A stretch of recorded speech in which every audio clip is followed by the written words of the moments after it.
Good evening, everybody. My name is Dina Romero, and I'm the leader of Bath and North East Somerset Council. And I'm delighted you've been able to join us today to find out more about how planning policy is shaped for Bath and North East Somerset. So the purpose of this webinar is to discuss how planning policy is decided, and this will range from national policy through to local policy, and then how that in turn influences the determination of planning applications. So I am joined today by Councillor Tim Ball, who is our Cabinet Member for Housing, Planning and Economic Development. Also by Simone de Beer, who is Head of Planning, and as well by Richard Douan, who is our Deputy Head of Planning Policy. So, welcome. We're holding this webinar as we are in a critical period of change and opportunity. Many councils like Bath and North East Somerset have declared climate and nature emergencies. COVID has prompted debate on the role of city, town and local centres, and the government has announced its intention to overhaul the planning system in the recent planning white paper. There has also been media coverage recently around changes to local housing targets that are being communicated from government. Whilst this high-level debate is going on, there are some critical issues that we need to address within Bath and North East Somerset. A consultation on our local planning policy is due to start early in the new year, and we want to use this webinar to explain how residents can get involved in the process. A focus of this council is giving people a bigger say, but because many people often find the planning system complex, we are holding this webinar ahead of the consultation in the new year to help people better understand how they can get involved in how planning policies are decided. So, the first question to you, Tim.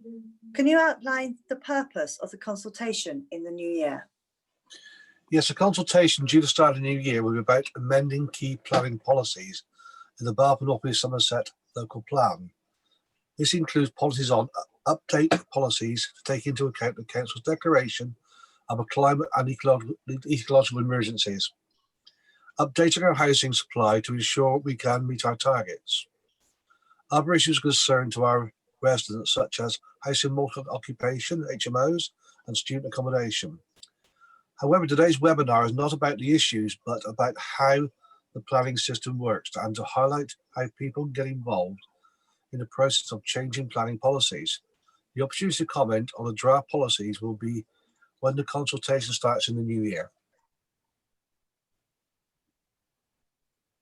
Thank you very much, Tim. So I'd now like to hand over to Simone and Richard to perhaps share with us the outline of the process for coming up with planning policies and the role that residents can play. Thank you, Dina. So we've got a short presentation just before we start the question session. If Michaela, you could start the presentation.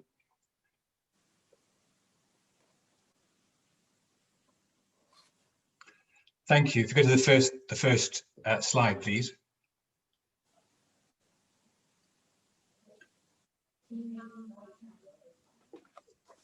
Thank you. So the aim of the presentation is not to go through the details, as Dina said, of policies, but really to help people engage as effectively as they can in the process, because we know that it can be quite a penetrable process, the planning process. So the purpose of today is for you to go away, hopefully having, after the presentation, and after ask the questions you want to ask, you'll better understand how you can engage in the planning process.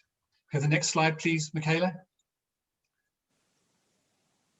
What I plan to cover in the presentation is these 5 areas. So we have about 10 minutes running through some of the key aspects of the UK planning system and the key points where people can get involved and make a difference. And if nothing else, within this presentation, I want to make 3 key points. If you go with nothing else but those 3 points, I think you'll find it very helpful. Can we have the next slide, please, Michaela? So the UK plan-led system is a plan-led system. And if I start from the bottom, a key bit of legislation in the UK system is that planning applications and proposals must be determined in accordance with the local plan, prepared by the council or a neighbourhood plan prepared by a local community. And that is the starting point. That's one of the first key points I wanted to get across. It's really important that we get the policies right, because those policies will be the basis of how an application is determined.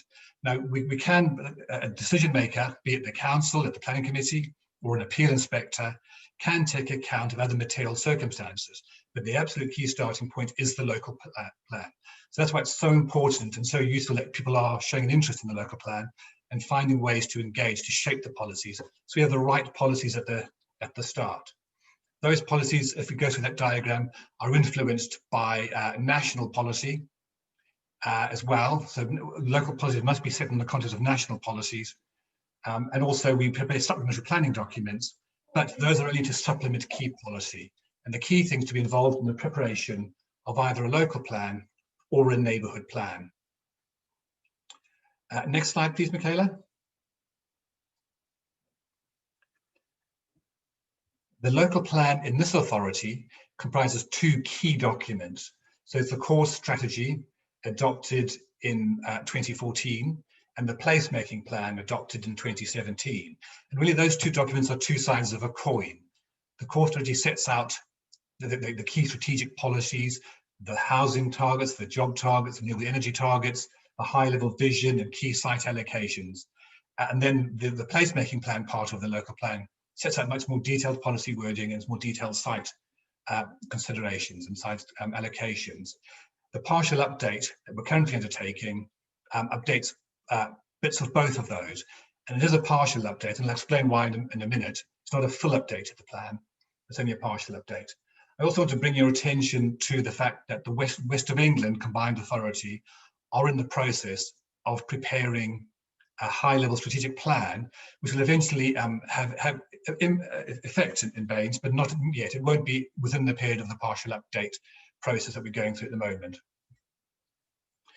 And then just a reminder about the neighbourhood plans. Local communities do have the opportunity to create their own plans, which have equal weight in decision making to the council's local plan, although they can't override a strategic policy in the local plan. They can supplement or they can set their own policy, but they need to be in conformity with the local plan, the district council's local plan. Can we have the next slide, please, Michaela? So briefly, why are we carrying out a partial update? Why aren't we doing a full review of the local plan? And the key reason is that we need to prepare a new local plan because the Baines local plan now is 5 years old. We're required to review those local plans every 5 years. We've done a review and we have found that we do need to update some key policies. So policies around the climate and nature emergencies, our housing land supply needs to be replenished to a moderate extent. There's issues around student accommodation, parking standards, housing multiple occupation. All of those are quite urgent, but those can't wait for the full review of the plan, which needs to be done alongside the West of England strategic plan. So the normal process for the West of England to prepare their plan, their local authorities align their new local plans alongside that strategic plan. That strategic plan won't be ready for another few years. So in Baines, because these issues are so urgent, and certainly people have expressed the urgency of these issues to us, so hence Baines is undertaking this partial update to fill a policy gap in the meantime, so we can make the right decisions on things like the climate emergency. We're not hamstrung by the fact that we've got an old plan which doesn't really address some of these issues. The key point to make is because it's a partial update, not a full plan review, we're only amending a few policies, those most urgent policies, and the rest will need to be updated as part of the wider plan review in due course. And that does constrain the scope, and we do have some flexibility, but the broader the scope, the longer the review will take, and then it becomes we lose the benefit of getting a quick and sharp update to the local plan in the short term. So we are seeking not to extend the scope of the update too far, really just to address the key policy points. Next slide, please, Michaela. And now this sets out the key stages of preparing a plan Local authorities don't have any discretion. We have to go through all these stages, and they've been drafted to make sure that people do have a say, and a genuine say, through an examination process. So we're about to, we previously launched the process of this partial update, and some of you may be involved in that. The next key stage is an informal consultation around options in January, February. We haven't yet decided on the final wording of the new policies, which policy to include and how to change them. This is the first step, in which one we want to involve people and engage people on. So it's really important that people express a view at this stage, so we can then, when we get to the draft plan next spring, we'll have had your views, and we will then be able to take that into account. And I can't emphasize enough the importance that you do get involved, at the very least, at the draft plan stage. At that point, the council prepares its what are the right policies it thinks that need to be adopted in due course. If people have got concerns about that draft plan, then they have opportunity to object, and that's a formal consultation. And you can only then partake in the subsequent examination if you've objected at that draft plan stage in the spring. So that's really the second key point that I really hope you go away with. Bear in mind that the informal consultation is helpful because it helps us narrow down the policy process we're going through.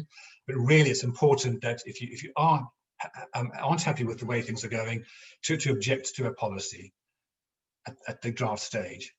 Policies do get increased weight as the plan goes through the process, but at this stage, both the option stage and the draft plan stage, they really don't have much weight over existing adopted policy. It's only when they've been through an examination and we have the views of the inspector do policies begin to gain some weight in the decision-making process. After we've published a draft plan and done a consultation, we then submit the plan for examination. We may make some changes to the plan in light of the comments we receive. Quite often we do, but really those comments are for the inspector. So the government appoints an independent inspector to conduct hearings into the objections and into the plan to make sure it's sound. And I'll come to that in a minute. The inspector will then report to us after the hearings.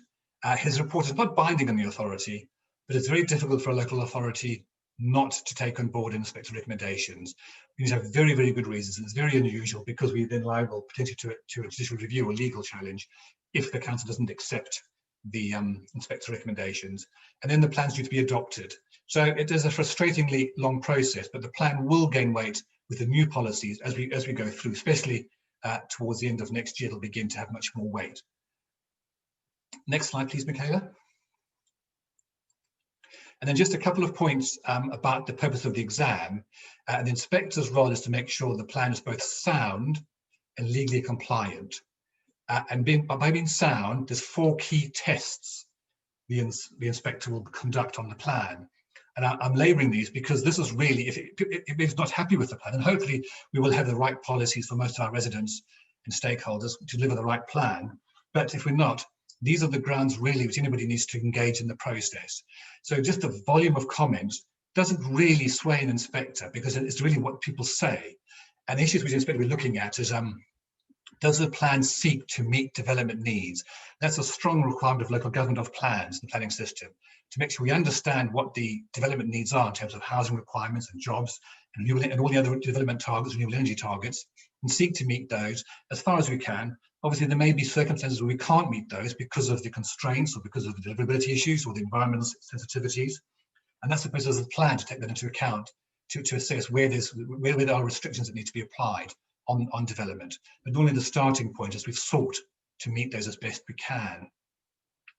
And the second soundness test is it needs to be justified. So it needs to be based on evidence. You need to have looked at alternatives. There needs to be a sound and a common sense, reasonable approach to take in response to the evidence and the alternatives. And again, people want to engage in the process, understand the evidence prepared by the council, or having alternative evidence is going to be really important in terms of swaying an inspector's mind if you feel that the plan is not quite going in the right direction. And the third test is the deliverability. So a plan must be deliverable. There's no point in having policies which can't be delivered. And that's going to be a key test for the inspectors. And then lastly, consistent with national policy. The inspectors making sure that we haven't gone astray from national policy. Now, there is some scope for us to vary marginally if the circumstances in our authority, in our area, are slightly different to what the national requirement is. But you really need to make a very strong case as to why that is the case and show that it is deliverable. So in terms of engaging in the process, all the way through, right from the options consultation through to the examination, really useful to bear in mind that point about soundness, and that's the basis to engage. And as I say, if people don't present their cases on that basis, they'll have much less weight. They're expecting to get much less weight. Go to the next slide, please, Michaela. I think we're coming to an end now. Just so you are aware, we wanted to bring your attention to some key documents which help you with engagement, so that all councils are obliged to prepare a statement of community involvement. And this sets out how the council will engage with its communities in terms of the mechanisms, the processes, both on planning applications as well as the plan making stage. And Baines has recently updated that, and that's available on the website. Secondly, the local development scheme. And I do apologize for all this terminology, but just so you're familiar with these words, that's the scope and program for policy development. So that document, which is on the website, sets out the stages of preparing a plan, plus all the other documents the council can prepare alongside that. So for instance, there will be supporting supplementary planning documents alongside the local plan to support it and provide extra detail. And if you want to find out the process and the scope and the content of those documents, look for the local development scheme.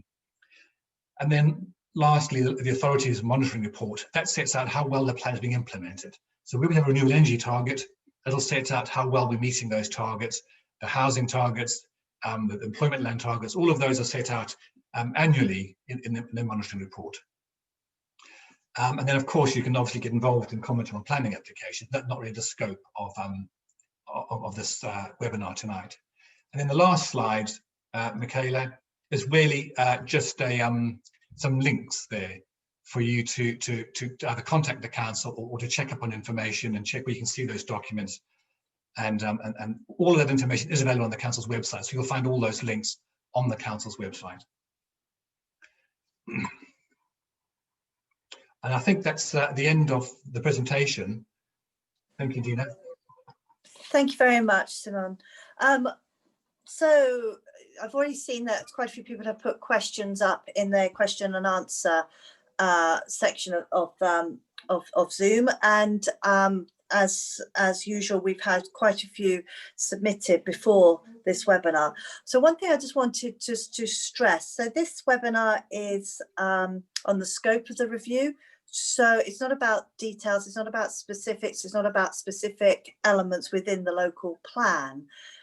So it'd be, I think, very helpful, perhaps from officers, just to remind everybody how, when they can comment on those specifics, because there's been a number of questions which range from sort of purpose-built student accommodation versus houses of multiple occupancy, as well as specific paragraphs in the local plan. So when would people be able to, perhaps talk about those specific things that they have views on? In January next year, we're publishing an options document. It'll set out the scope of what we think the plan should contain and the direction of change in policies. That'll be all the subject matter I think people are interested in. So that'll be the start of people able to engage in that process. And they'll have then 6 weeks to consider that and to then respond to the council on those particular issues, whether they agree with us, or whether they disagree with us, whether they have a different approach to suggest. And we will be holding further webinars during that time when we get into the actual subject matter of those policy issues. And obviously we're available to respond to questions at that time as well. So really from January, we get into the meat of the policies and how the policies should be changing, how the policies should be changing. And that would also cover perhaps aspects such as greater environmental matters, perhaps sort of retrofitting solar panels, etc., etc. So that would be the time to put in your views on those sorts of issues. Yes, we'll be looking at the renewable energy targets, looking at biodiversity net gain, looking at retrofitting and sustainable construction. We'll be looking at a lot of the environmental policies as part of the review. That's one of the key reasons why we're undertaking the partial update, is the urgency to address the climate emergency policies. So, Richard, if you wanted to add to that at all, Richard, in terms of the scope and the content we're going to be coming up to in January? I need to add to that yes, within the scope is also addressing the ecological or the nature emergency as well. So we will be looking at the approach towards green infrastructure and other types of green space in the partial update as well. Thank you. Okay, so I'm going to now look at some of the other questions that were sent in prior to the webinar. And the first one is refers to the JSP, which I'm sure many will recall didn't move from being draft to being adopted. So how will neighbouring councils work together when items in the local plan impact on residents on either side of council borders? And will the neighbouring council residents have the opportunity to have any input into local plan review adjustments when it directly impacts on them? So is this something that you could speak of now, or is that again? Yes, no, I think that's an important process issue.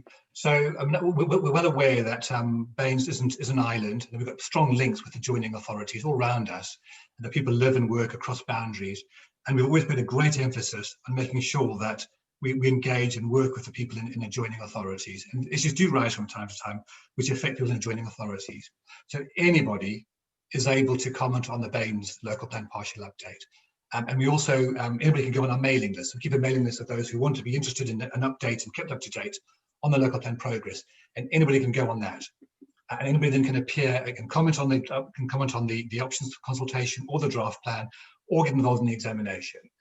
And we have in the past made great emphasis to enable people to partake in that process, and we'll continue to do that. Thank you. And I think that leads quite neatly onto another question that we received, which is how does this fit with the WECA spatial development strategy? That's a really good question, because that isn't always clear. What we're doing through the partial update is to really update Baines' own planning policies, existing local plan, in the short term.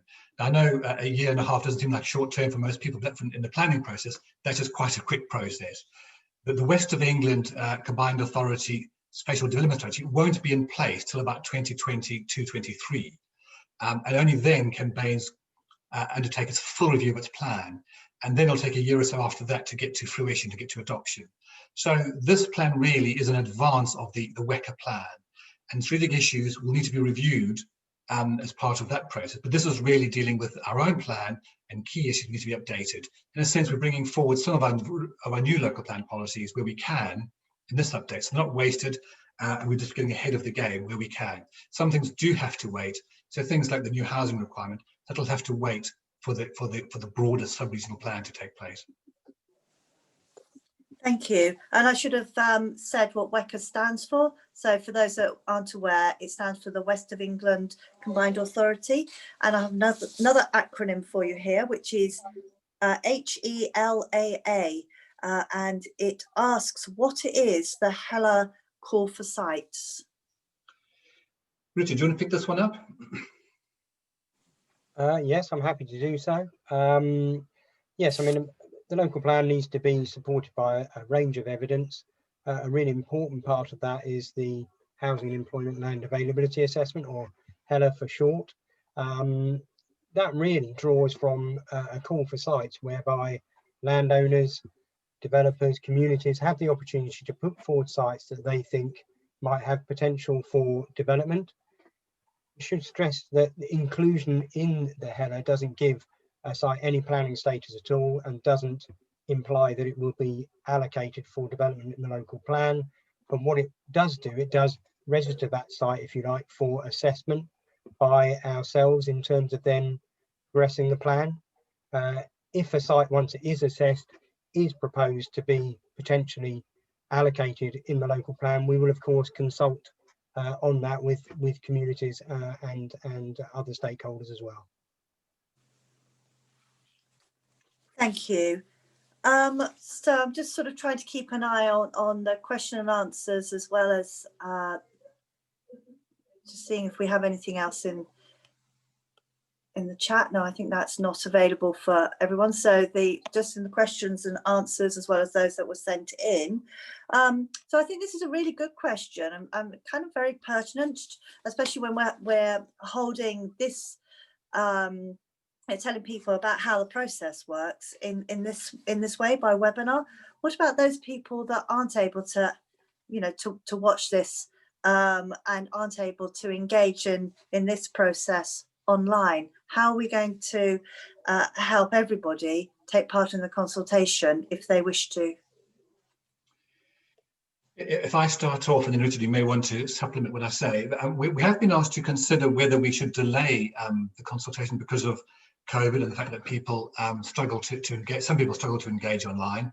Some people find it very easy. Some people don't. And so but the government does urge us to carry on with the planning process, and we really can't afford not to continue because the world won't stop while we're planning.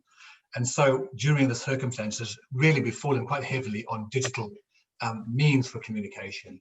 But what we will still seek to do is to make sure documentation is available physically where people can travel to see it. So, Richard, I'm right in saying we have put copies of these documents, we will put copies of the options document in council buildings and in libraries where they are open. And we'll make a special effort also to, if people want to contact us, to respond over the telephone to their questions and any other way we can. Obviously, there are constraints and controls on what we can do and what we can't do at the moment, and we don't know how it's going to pan out next year. So whilst we have to carry on, we'll do the best we can to help people engage, especially those who don't really appreciate online consultation. What I can say is we will do our best to help people. If anybody's having any problem trying to get hold of information or answers, then they just need to contact us, and all those contact numbers are on the website, and we make those available.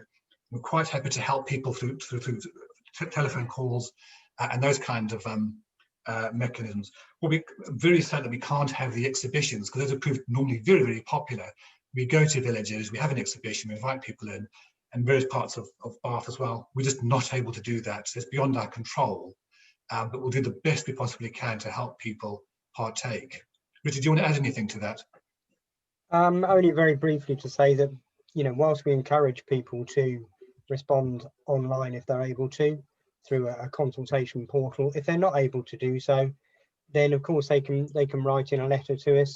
If they send that to our address in Lewis House, whilst officers aren't in the offices at the moment, we have got a system in place to make sure that we will have access to those comments, so that we can consider any issues that are raised through that means. And actually, this is a really good question that's been asked, I think actually by the same person in a slightly different setting, which is, how will people know that these documents are available if they're not online? Richard, we have a mailing list of those who've asked to be kept involved, and we write to every one of those people, or email every one of those people individually. If they haven't given an email address because they're not online, we write to them physically with a hard copy letter. So we do our best to make sure everybody gets to hear about the consultation if they've expressed an interest.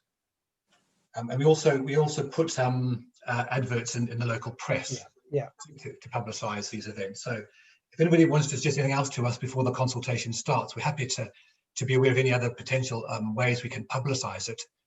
We ask the parish and the town councils also, and the local ward councils in Bath, to publicise the consultations. We're trying to think of all the ways we can make sure people who aren't online are aware. That's a really good point. And obviously, if you're part of a group and you're on this call, then please spread the word for us as well.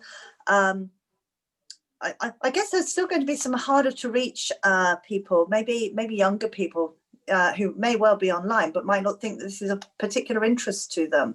Is there anything that you think we could do, and this goes to panelists as well as to those watching this webinar, is there anything more we could do to engage with younger people? Obviously, a local plan is going to have a huge impact on their lives as much as it does us older people. One thing we've done in the past is engage with schools as a way through to reaching younger people. And whilst we can't go and we used to hold very successful workshops with the schools and work with them, have a day's workshop as part of the curriculum. And that was very, very popular, but also we can't do that now. So what we'll do is contact the schools and see whether there's ways we can engage people through that process. Thank you. And obviously we'll use all the other media at our disposal as well. So I'm sure in due course, Councillor Ball will be on the radio talking about the local plan. as well. So I'm just having a quick whiz through, see if there's any other questions that could be answered here. I apologise, I'm not going to pick up all the ones that are about specifics in the local plan for the reasons that our officers have already spoken of. This, is to deal with the scope of the consultation as opposed to the details of it. But okay, so here's another question, which is, how does the plan integrate with a transport strategy? I don't know, Tim, if you've got anything you wanted to speak of at this point. Yes, very, very briefly. Yes, it will integrate with transport strategies. JLTP4 was actually adopted by the council a little while ago. JLTP5 will be actually being developed alongside planning policy. So they both will actually work together and be quite integrated together. And just for those of us who can't remember what every acronym means, what does JLTP5 mean? Joint Local Transportation Plan 5. It will be the 5th iteration of the transportation plans across the region. What we'll do with the options document is publish in the back of it. We'll publish a glossary with all the acronyms in, which is a really reckon for people to quickly look at an acronym, because they do come up and it's quite hard to avoid them because they're so embedded in the planning process. But we try not to use them. When we do, we'll have a glossary. Thank you. I think that would be very helpful. And as I think we're all aware of, different acronyms mean different things in different settings, which can be in itself quite interesting. So one thing I think we should stress is that it is very clear that transport and housing and other development can't sit apart. So I don't know if officers could speak a little bit about how your sort of plans about integrating these different strands, so actually it becomes a comprehensive whole. Yes, I'll make a start and perhaps you can come in, Richard. But I think the members have always made it very clear to officers that it's so important to consider new development and new growth alongside infrastructure, and that you need to have the supporting infrastructure in place in readiness, well aligned with new growth. And that's been integral to the way we've looked at, for instance, looking for housing sites. We work very closely with our transport colleagues, and even more so now with the climate emergency, to make sure that we're looking for areas of new growth, that we're looking at that those locations which don't generate additional car-borne traffic. So we are working very closely together with the transport officers in line with the kind of most up-to-date policies in terms of low carbon objectives. Richard, do you want to add anything more to that? There's not really much to add other than to say, really, yes, we do work very closely with transport colleagues, and one of the key determinants, I suppose, of where new development is located is, where it can be accessed by sustainable and low carbon means of travel. And that integration that Tim has talked about in terms of the joint local transport plan, that sets out, if you like, what transport infrastructure is needed both to serve existing residents but also new development. So the two documents very much will come together. So we make sure we plan development where the transport infrastructure, particularly walking and cycling and public transport, is and can be provided.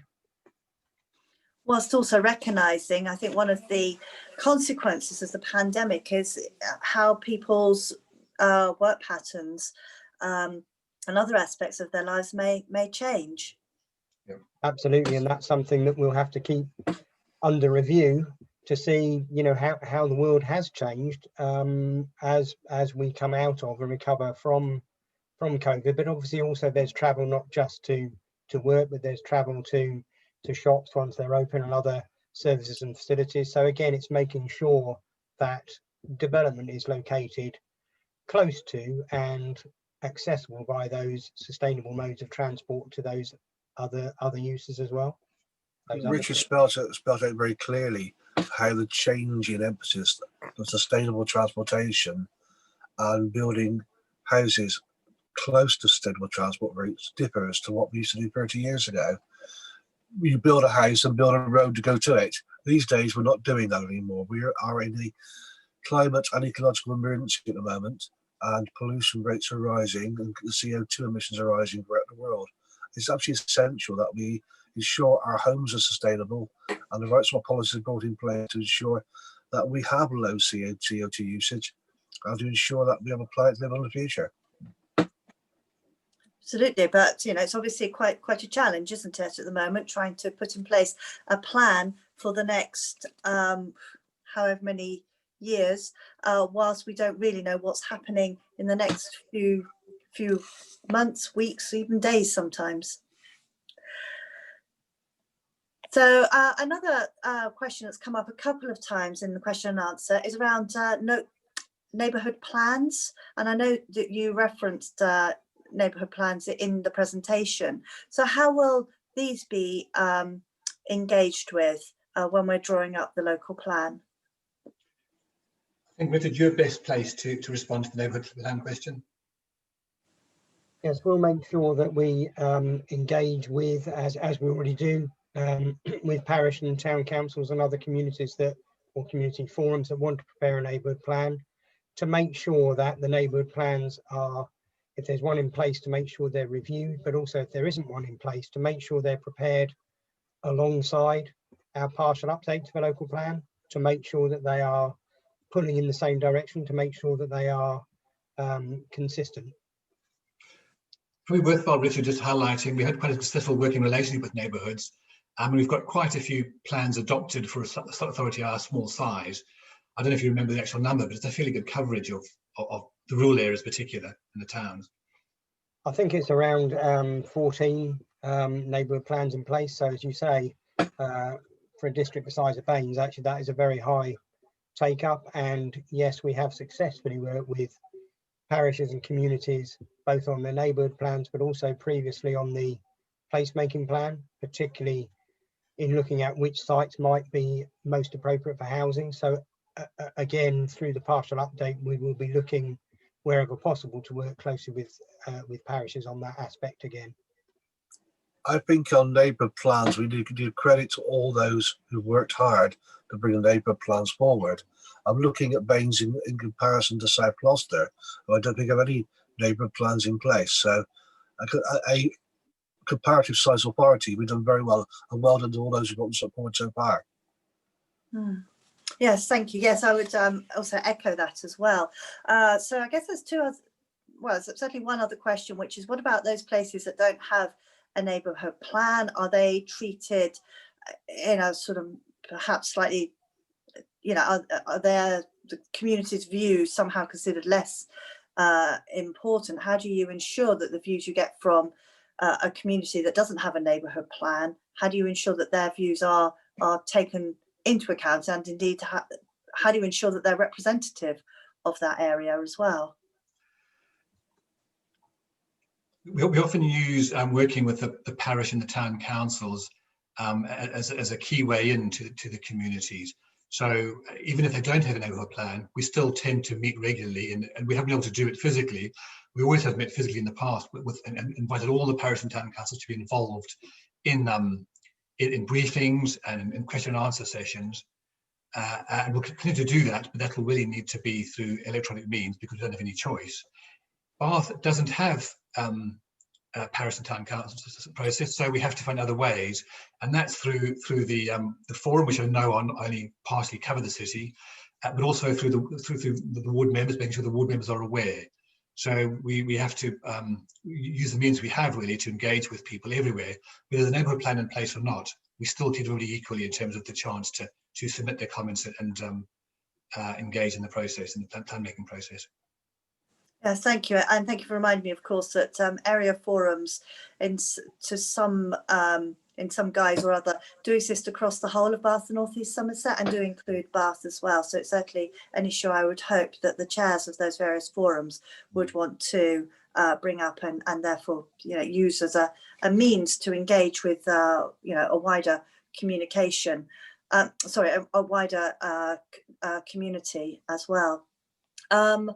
So, and I think you'd also mentioned about government policies and that our local plan needs to tie in with government policies. So what happens when government policy changes? How does that impact on our local plan? Quite often the government, as people may know, the government has launched a major review of the planning system, but that won't really take effect until after the partial update is complete. We don't anticipate, and so the local plan will in the plan-led system, the local plan will take priority in decision making. Normally, when the government does issue a review, it gives transitional arrangements, so it allows local authorities normally the opportunity to get a plan in place or to accommodate any changes. It doesn't always, but it does sometimes, and so it does make changes around what's called the use classes order, i.e. how it classifies land uses. And so what we're having to do in this partial update is to catch up with some of the changes the government's introduced in the last couple of years in terms of changing classifications. So what needs permission to change to another use, what doesn't need permission, and that's part of the update. So we need to follow as best we can. They're fairly rare, the big changes. The smaller changes we can pick up generally. Richard, did you want to add to that at all? Look like you're going to say something. I don't think there's anything further to add to that. No, Simon, on that one. I don't know, Tim, do you have any views about government changing policy? Perhaps that's a slightly charged question. That's probably the most highly political question of the night. Government changes policies on the hoof sometimes, and some of the ones coming through at the moment are very unhelpful. Local planning authorities developing local plans. 2 government white papers have appeared recently, which made drastic changes to the whole system we work under. And to try and put a local plan in place whilst this is going on, but a government not really giving a very clear steer is not helpful at all. Yeah, absolutely. Okay, so I've just been alerted. I don't know if this has already taken place. I don't know if I would see this, but we're looking to run, ask you, the audience, a couple of questions. And so this is on whether or not you've taken part in planning policy consultations before, and it'd be really interesting to get your views. So I think you should find the right buttons to press and then be able to answer these questions. So the first is yes, I've responded to previous planning policy consultations, and the second is that I've taken an interest but not submitted responses, and the third possible response is simply no. So if you would like to press your buttons now, that would be really helpful. So I'll give you a few moments just to do that, and perhaps maybe it'd be useful for our audience to hear why we're interested in finding out if people have taken part in planning policy consultations before. Richard, could you pick that one up? Certainly, yes. I mean, Dina, really, it's really about trying to make sure that we are meeting as wide an audience as possible and engaging, everybody, resident or working in the district. So really, that's why we're asking those questions. Really, as a sort of spot check in terms of this webinar. Are we engaging with the people that are already interested in and have responded to consultations in the past, or are we, as we hope, reaching a wider audience, in order to get that much broader base of engagement and input and interest into planning policy? Because it's absolutely vital that the local communities help shape the future policy for the district. So that's why we're keen to really, as I say, engage with as many people as we can. Thank you. Yes, and I think that's an important point to stress, isn't it? That if you live or work in this area, your views are really important, and we need to know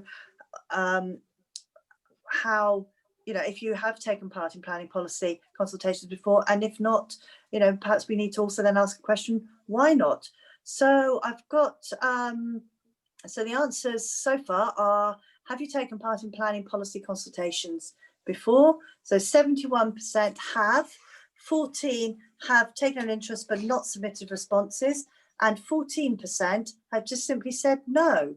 And I think what is really interesting is the numbers that would take part in upcoming planning policy consultations go up to 83%, and 17% would follow the process but might send in responses, and nobody on this webinar has said no. which is really lovely. Thank you very much for taking part. So we're now, I think we have about 15 minutes left of this webinar, and I've got a few other questions to ask. Well, the first one is, why does the planning process seem so complicated? I feel that's somewhat unanswerable. I do understand the frustration. It does come across as very complex. I think the planning process is trying to do so many things. It's trying to resolve various different conflicts and interests in the use of land. And so the government has set aside a process for us to go through to make it fair. So it gives people a chance to consider the evidence, consider the options, to engage, to present those issues at examination and have those heard. And as the planning process has been in place for a long time, a number of changes over the years to that, and perhaps sometimes those all changes incrementally add up to a system which looks more complicated than it needs to be. And I think it's one of the reasons why the government's seeking to review the planning system and make sure that it is efficient and simple to engage in, because it's so important that people do engage, because it affects people's lives so dramatically quite often. But I think it's a matter of how it's grown up over the last few years is really the simple answer.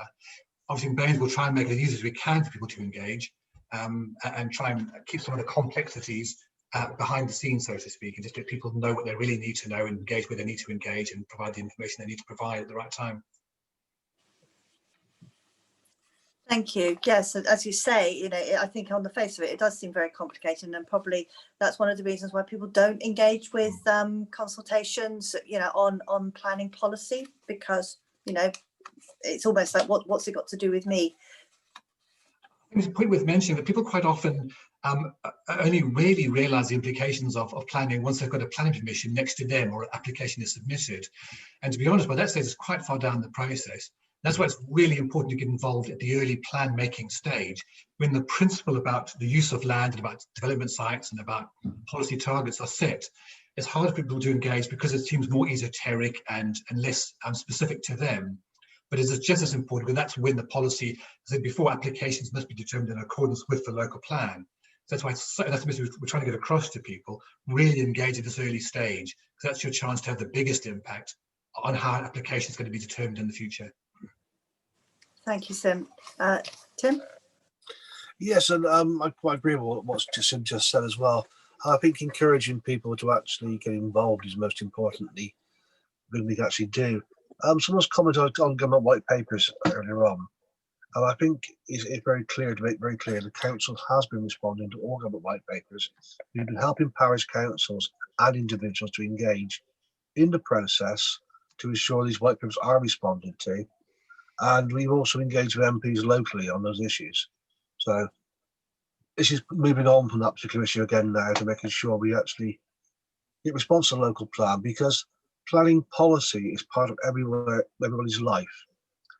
You will not live a life without planning policy affecting you some ways or another.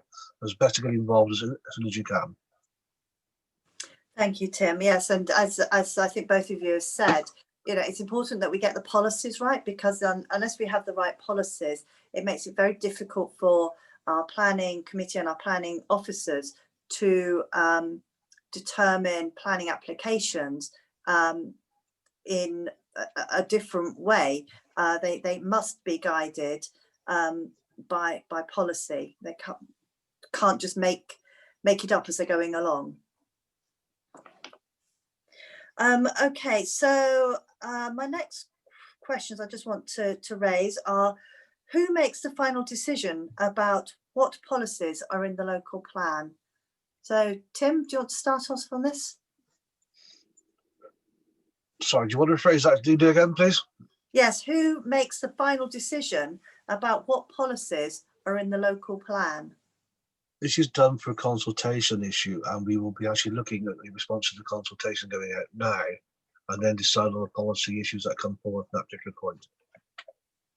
Thank you. So in a way, I think that what you're saying is that we're led by residents about what they want to see in the local plan, and that's partly what we endeavour to put into the local plan in due course.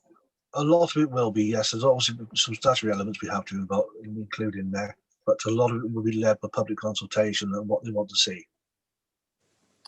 Thank you. Simon, did you have anything you wanted to add to that? Just to say that once we've gone through that process that Tim's described in terms of responding to residents' needs, then the plan goes through the examination, and the inspector will make recommendations to the council. And as for the council to follow those or not, as I said before, it's very difficult for a council not to follow those. But hopefully the inspector will be endorsing what the council's really put in its plan. So 90% or 80% of recommendations from the inspector, which is endorsing the plan is right. But 20% or so are those where the inspector recommends changes to a plan. And it's very hard for a council not to follow those. But there are circumstances where it can set out why it feels it wants to take something a slightly different approach. But those are very rare. So the part of the process then is that the inspector considers a draft, and then it comes back to full council for the final decision? Yes, that's right. It's a recommendation to full council to consider the recommendations and then to adopt the plan and accept what it thinks is appropriate. Okay, and I think you've already covered this, which was about what can I do if I don't agree with the policies that are included in the draft local plan. So would that be, as long as you've made a submission, then you should be able then to come and speak at the hearing, at the inspector's hearing, to sort of push your case? The key point to remember is that if people want to have a say at an examination, at a hearing, they need to formally log a comment at the draft plan stage. We anticipate the draft plan being published in spring, around about April, May time, and we'll write to everybody when we do that to make sure everybody knows about that.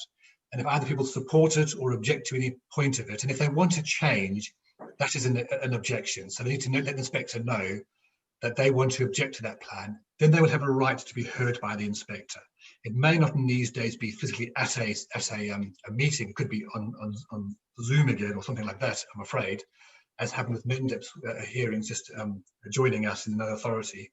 But they will then have the opportunity to have that view or that objection considered by the inspector. Okay, so in short, the most important thing is to, when the consultation opens, is to have your say what you want to say, and then first of all we can take that into account ourselves as a council, but it does also give you that opportunity to raise your point directly with the inspector when at examination. Yes, the options consultation in January, February is aimed at the council, so we can get the right policies and the right approach in the draft plan. So that's really for the council, the options consultation in the new year. Then the spring consultation, those comments are really aimed at the inspector. All those objections will go to the inspector. And so they're really for the inspector's benefit. The council sees those and we can make changes in light of those, but really they frame the context of the examination hearings. And that's what the inspector will then recommend on either accepting or not accepting people's objections. Okay, thank you. So I'm just going to give one more quick run through and see if there's any more questions that I think are appropriate to take at this point. And I quite like one from I think it's Suzanne Hetherington, which is, maybe we should consider using citizens' assemblies in local plan creations. I don't know if either of you have a view on whether that would be a useful mechanism. I think there's certainly scope for something like that. I know the council looking at that more widely for other parts of policy making, and I don't see why that shouldn't be useful also for the plan making stage. It's something we can look into. I'm sure you wouldn't be averse to that, Tim. No, not at all. That's great. Okay, so I think what I'll ask now is just to have a bit of a recap of what the process is from now on. So I'm going to ask Sim if you could start off, and maybe Tim could fill in if there's any sort of extra bits of information. So the next key stages are the council will publish an options document for consultation in January. 7th of January is the scheduled date. That'll be available for 6 weeks for comment, and people then can, and that'll set out what we think is the scope of the partial update, plus the potential policy options. So should we take policy A approach, policy B approach? Should we be looking at these sites or these sites? So it'll set out some options just to inform the discussion. On the basis of the response we receive from that consultation, the council will draft a draft plan, which is scheduled to publish in the spring, April, May, and that will then be a formal consultation, and another formal period where those people make comments, and those will then form the basis of the forthcoming examination, which we anticipate to be held in the autumn of this year. So we should be having an output of the examination by the end of this year, early next year. Those are the key stages. Thank you. And Tim, do you want to add something else? I mean, you Yes, did I talk will. about further webinars, etc. Yes, we will have further webinars during this process, and basically probably during the middle of the consultation process, where people actually have specific information they actually wish to have an understanding of how to respond to the consultation process. It's actually essential that everybody who can be involved in the consultation process does so. If your neighbours have not engaged, please encourage them to do so, because we need to hear from as many people as possible so we can shape sustainable policies in the future. Thank you. And I think the other point to make is that if it is possible to do so, we will have some form of physical exhibition if it is at all possible to do so. But obviously, I think at this time, particularly with the latest news on the sort of the virus, I'm not sure that is, it may very well not be possible or indeed particularly desired either. But it's certainly something that we will do if it is safe to do so. So I'm just going to ask my panelists if they have anything further they want to add as we sort of move to wrap up this webinar. I just noticed in the chat somebody's queried who agrees the final document, and they're quite right. The final plan will go to full council for adoption. So that is, just to make clear, that is the process. Following the inspector's report, it's full council to make the decision on the final plan. Thank you. And Tim, did you have any final comments? Final comments. I thank everybody for attending this evening as well. I've read most things coming through in the chat and the actual question and answer section, and it's very interesting, some of the comments coming through, and we will follow most of the stuff after the meeting. Actually, Tim, just very, very quickly, could you just remind everybody what the point of the partial update is? It's basically to ensure that we bring the environmental and ecological policies forward so they can be implemented as soon as possible. We are in a climate emergency. Also, the council is running short its 5-year land supply, and actually needs to update this particular issue. If we don't do this at this particular point in time and wait till some people would like us to, till the pandemic's over, we will have predatory applications for planning permissions on places we don't want to see development and residents don't want to see it. So it's essential we continue with the local plan update to avoid any disastrous consequences of not doing so. Thank you very much, Tim. So my last few words, I think, are just to remind everybody that this webinar will be available on the Council's YouTube channel. That will also include all the links to the consultation itself and any other relevant documents that might be of use or of help to you. There was also contact details there as well. And obviously, if you are aware of anybody who's not able to access this information online, then please make sure they contact us either by phone or writing to us, and we will pick up their comments and views that way. So I'd just like to thank everybody for watching now, and I'd also like to thank my panelists for joining me today. And I hope that we've made planning policy a little bit simpler for everybody. And I look forward to hearing all of your views in the consultation. Thank you and good night.